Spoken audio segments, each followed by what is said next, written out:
I sit on a Friday night talking with old friends on FaceTime while we reminisce about the fun we had in high school. We were stressed, but we always managed to laugh about it.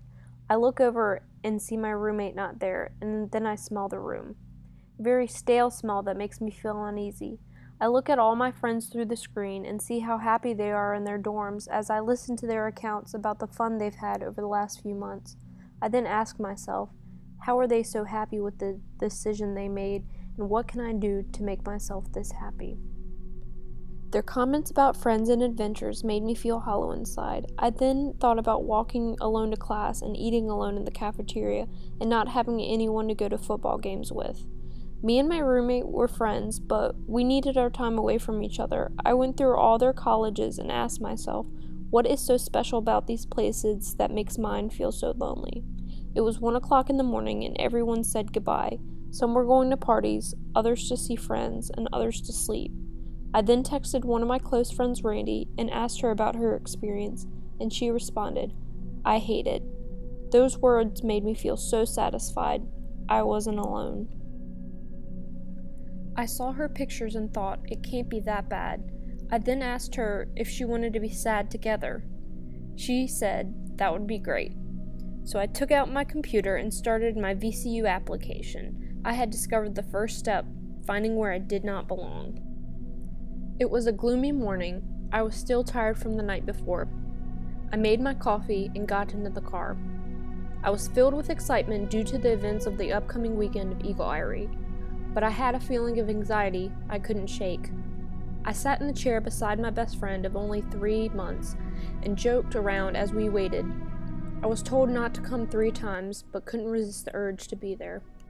The doctor came in with a long face as they diagnosed my best friend with breast cancer. She started getting really red and crying, and all I could do was sit there while her world fell apart. I remember the room being cold and everyone crying. While walking out, I was told, I can't believe you didn't cry. I was crying, but I didn't want her to see.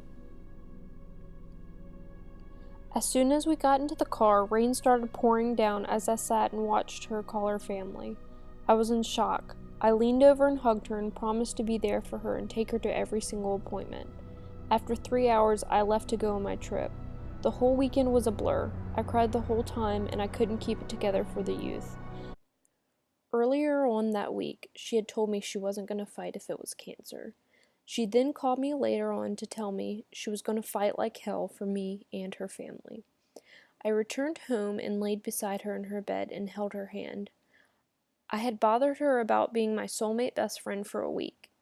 Time after time she claimed she wasn't. She then told me, Hannah, you're here for a reason. God brought you to be with me. You're my soulmate best friend. In that moment, I began to feel the same feeling I gained when transferring. I belonged. It was a warm late night in the city of Richmond. Not a cloud in sight. I was riding in the back of a car, speeding down the highway with the music roaring and the windows rolled down. It reminded me of the quote from the book, The Perks of Being a Wallflower. In that moment, we were infinite. I shouted, I love Richmond. Then one of my friends turned around and yelled, Richmond loves you too. It was a call and response I wasn't expecting at all.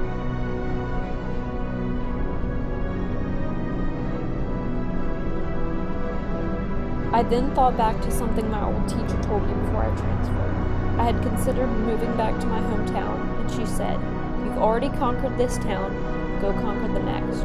I began to think of all that I left behind. I felt free, and I could all of a sudden see the future. I was no longer a high schooler who missed the life she left behind. I found my focus, I found myself. So who am I? I'm a ram with pride for her school. I'm a best friend who took the position of caretaker. I'm a young woman putting her heart into her experience of life. The events of my life have shaped me into the person I was meant to be.